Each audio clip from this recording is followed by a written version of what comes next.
कहते हैं मामा और भांजी का रिश्ता काफी खास होता है, लेकिन इतिहास में मामा का रिश्ता सदियों से नकारात्मक अर्थों में लिया जाता है। कंस व शकुनी मामा के ऐसे उदाहरण हैं जिनका इस रिश्ते के साथ जिक्र करना जरूरी हो जाता है, क्योंकि कुछ ऐसा ही देखने को मिला है यूपी के जनपद बुलंदशहर में, जहां नाबालिग भांजी के साथ उसके सगे मामा ने ही दुष्कर्म की घटना को अंजाम दिया। आरोपी मामा पहले भी कई बार बच्ची के साथ दुष्कर्म कर चुका है। वहीं ये भी बताया जा रहा है कि 4 जनवरी को कलयुगी मामा अपनी बहन के घर आया हुआ था, जहां उसकी बहन किसी काम में व्यस्त थी। इस दौरान आरोपी मामा ने 12 वर्षीय भांजी को कमरे में ले गया और उसके साथ अश्लील हरकत करने लगा। जब पीड़िता की मां ने अश्लील हरकतें करते देखा तो उसका भाई उसे धमकाने लगा और गाली गलौज करते हुए वहां से भाग निकला। जब मेरे पापा और मेरी मम्मी की हो गई इतना लड़ाई, तो हम ना 1.5 साल पहले मेरी मम्मी दिल्ली चले गई थी अपने पिया, और वहाँ मेरे नानी और मेरे मामा रहते थे। तो वहाँ ना मेरे मामा ने मेरे साथ कई बार बलात्कार कर रहे थे और मैंने मना करा तो वो मुझे पीटते थे, मारते थे। मेरे भाई और मेरे पापा की मारने की धमकी दे रहे थे कि तेरे भाई और पापा को मार दूंगा। इसके डर के मारे फिर उन्होंने मेरे साथ बलात्कार कर लिया। और जब जून में मेरी स्कूल की छुट्टी लगी तो वो यहाँ आए, यहाँ भी उन्होंने मेरे साथ बलात्कार करा, पीटी, मारी और यही धमकी दी कि तेरे पापा मम्मी को मार दूंगा। और 1 तारीख को मेरी बहन का बर्थडे था, तो जब आए हमने मना भी करा नहीं कि मत आना, फिर भी जबरदस्ती आए। फिर भी उनने 2-3 तारीख से मेरे बलात्कार करा। फिर 4 तारीख को रोज कमरे में से खींच के लाते थे इस वाले कमरे में। तो मेरी मम्मी ने देख लिया और फिर मेरी मम्मी ने उनसे पूछा ताची करी, तो मेरी मम्मी को मारने लग गए और फिर वो भाग गए यहाँ से।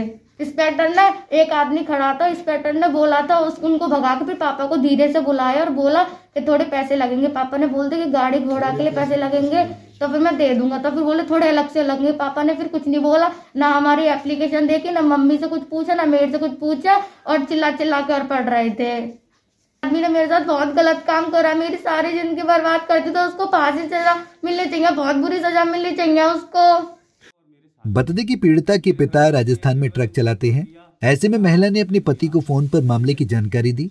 राजस्थान से लौटने के बाद पिता के साथ पीड़ित बच्ची थाने में तहरीर देने पहुंची, लेकिन वहीं मामला दर्ज करने से पहले उससे पैसे की मांग की गई। मामला साहब ये है, 4 तारीख की रात को 1-1:30 बजे मेरी घरवाली ने मुझको फ़ोन किया। मैं हरिद्वार था हैवेल्स कंपनी पे गाड़ी लेके, मैं ट्रक ड्राइवर हूँ।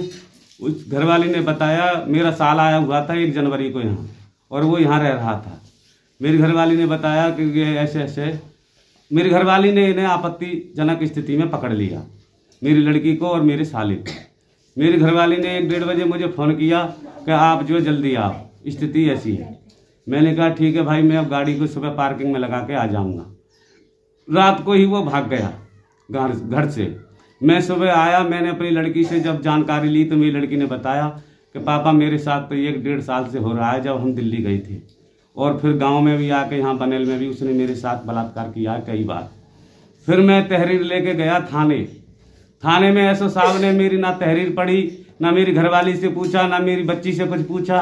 सिर्फ उन्होंने उल्ली तरफ इशारा करके कि इधर आओ। मैंने हाँ क्या चाहते क्या, मैंने कुछ सजा दो साहब। बोले खर्चा लगेगा। मैंने साहब जो गाड़ी से आने जाने का खर्चा होगा उसे जो पकड़ के लाओगे उसको मैं बहन कर सकता हूँ। बोले अलग से भी खर्चा लगेगा। फिर साहब मैं मजबूरी में सीओ शिकारपुर गया, मुझे दी गई ये आदमी रिश्वतखोर है, ये मेरा काम नहीं करेगा, मुझे न्याय नहीं मिलेगा। मैं शिकारपुर गया, वहाँ मैंने सीओ साहब को अपनी एप्लीकेशन दी।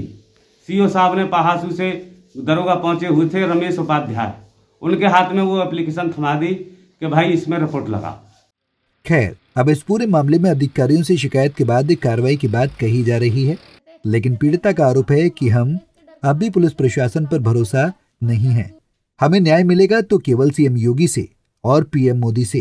पंजाब केसरी टीवी के लिए बुलंदशहर से वरुण शर्मा की रिपोर्ट। हमसे जुड़े रहने के लिए हमारे YouTube चैनल को सब्सक्राइब करें और नई वीडियो की नोटिफिकेशन के लिए बेल आइकॉन को दबाएं। अगर आप ये वीडियो Facebook पर देख रहे हैं तो लाइक जरूर करें और ज्यादा से ज्यादा शेयर करें। धन्यवाद।